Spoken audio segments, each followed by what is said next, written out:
Salut les filmmakers, j'espère que tu vas bien, j'espère que vous allez bien. Aujourd'hui, je vais faire une petite vidéo où on va aborder l'achat de la caméra ou d'un appareil photo en 2024. Petit pouce bleu, n'oublie pas de t'abonner et mets-moi un petit commentaire. Faut que tu restes jusqu'à la fin de la vidéo, mon petit filmmaker. La réponse est non, bien sûr. Pourquoi faire en 2024? Pourquoi acheter une nouvelle caméra?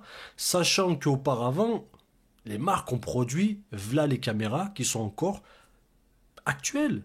Tu le sais qu'elles sont encore actuelles.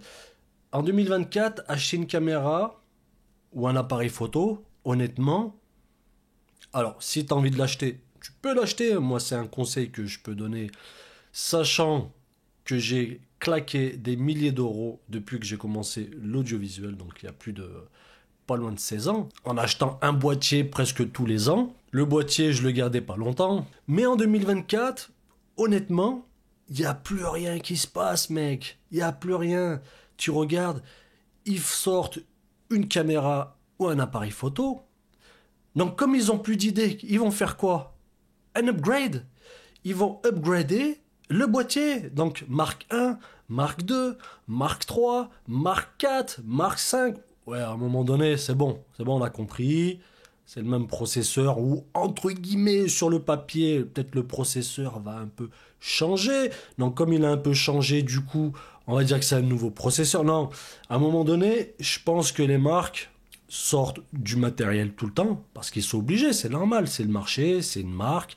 Faut bien qu'ils sortent des produits pour que les gens puissent acheter, tu vois ce que je veux dire? On n'est pas obligé d'acheter une caméra nouvelle génération qui vient de sortir, qui vient se mettre au-dessus de la pile des autres parce qu'ils ont sorti des nouvelles versions. Honnêtement, non. Non, garde ton argent, fais-en autre chose avec, vraiment. Moi, je faisais de l'oseille en taffant, mais à chaque fois, je renouvelais mon matos, je passais d'une monture à une autre, d'une marque à une autre.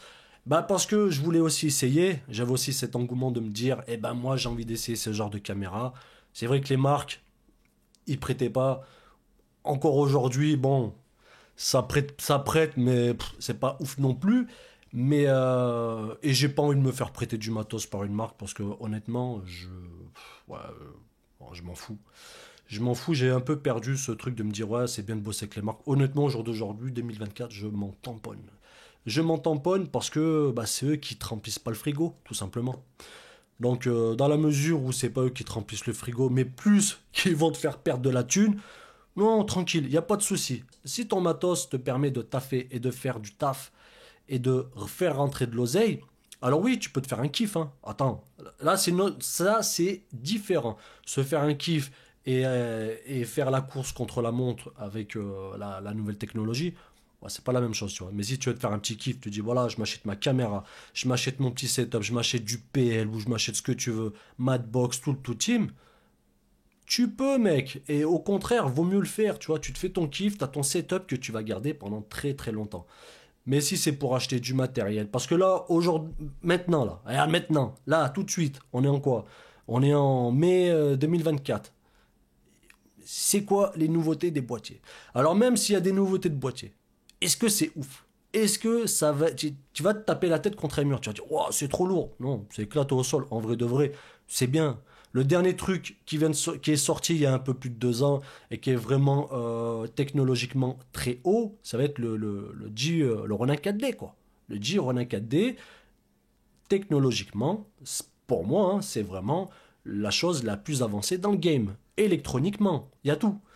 Donc après, avoir des choses super haut de gamme électroniquement, c'est à double tranchant.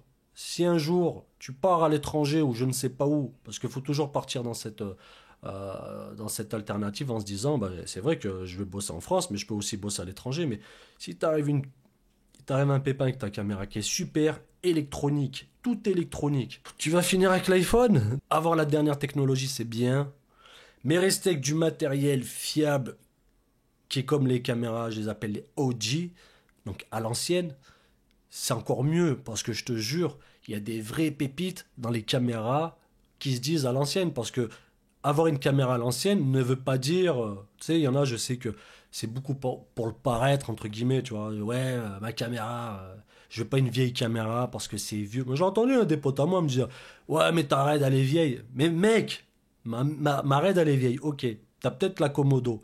Mais viens, on fait un côte à côte. Alors, au niveau de l'image et au niveau des specs, et on va voir que tu vas prendre ta Komodo, tu vas la mettre dans ta poche, tu vas rentrer, tu vas pleurer. Tout simplement. Parce que, bah, technologiquement, c'est avancé au niveau de tout ce que tu peux voir visuellement. La caméra est belle, nanani. Mais au niveau des specs, ne viens pas me dire que ma caméra est vieille. Tu vois ce que je veux dire? Donc, ces arguments à 2 balles, moi, je m'en tamponne. Et au contraire, j'aime bien quand. Ouais, ma caméra est vieille.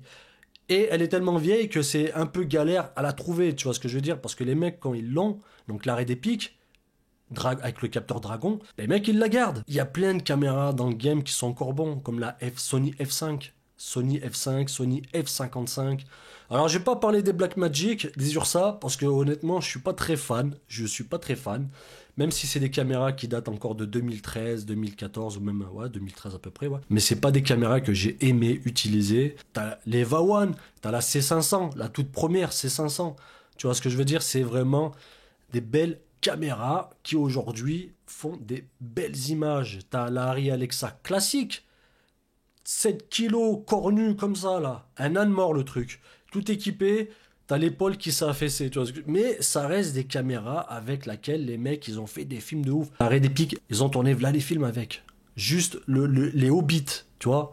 Les Hobbits a été tourné avec cette caméra. Pirates des Caraïbes, mais t'as plein de films, qui ont été tournés. Pour moi cette caméra c'est un peu, pour moi c'est le fer de lance de chez Red. C'est cette caméra avec la Red One qu'ils ont ouvert les portes à pas mal de choses, tu vois. Si t'as une vieille caméra, t'as pas à rougir de ce qui se fait maintenant. Donc, la question est que si tu dois acheter une caméra en 2024, faut vraiment que ce soit pour des besoins. Alors là, je dis pas de pas l'acheter, attention les gars, je suis pas là à vous dire tu fais ça ou tu fais... Non, je suis personne, moi, c'est pas ça. C'est un conseil en disant, bah voilà, on est en 2024, il y a peut-être encore d'autres caméras qui vont sortir, mais c'est bien beau. Tu prends le S5, super boîtier. Tu prends le S5 II, super... Voilà quoi, c'est un upgrade avec des trucs en plus. Tu vois, c'est pour ça qu'à l'époque j'étais un peu énervé par rapport à la sortie du S5 II, parce que bah voilà, Panasonic, t'abuses quoi, t'abuses mec. Tu nous sors un S5 II, y a rien. Enfin, c'est pas qu'il y a rien, mais c'est pas ouf. Juste après, tu sors le S5X. Là, oui, là je suis d'accord. Là, il y a vraiment des nouveautés. Là, il y a des trucs qui sont vraiment bien. Tu vois? Tout en full black. Et le boîtier, il est beau gosse. Là, je le valide. Celui-ci, il est super bien. La preuve, je suis reparti avec un S1H. J'avais mon S5, je l'ai vendu. J'ai pris un S1H d'occasion qui est quasi neuf. Big up à Najim, hein, parce que c'est le sien. Le boîtier, il a quel âge? Il a, je crois, 4 ans. Je kiffe à mort. Shooter avec. J'aurais pu acheter un nouveau boîtier. Hein. Hein. Mais j'avais pas envie, tu vois, parce que ça m'excite plus. Il y a rien qui m'excite dans le marché en nouveauté. Donc le S1H, c'est un boîtier que je convoitais depuis un petit moment. Et bien je l'ai pris parce que j'en avais envie. Ce boîtier me faisait de l'œil. Sortir un billet de 3-4 000 sur un boîtier qui vient de sortir parce que c'est la nouveauté, parce que tu penses que le client il va venir vers toi, parce que tu as le dernier boîtier. Non, ça c'est des conneries. Hein. Bah, la preuve, hein.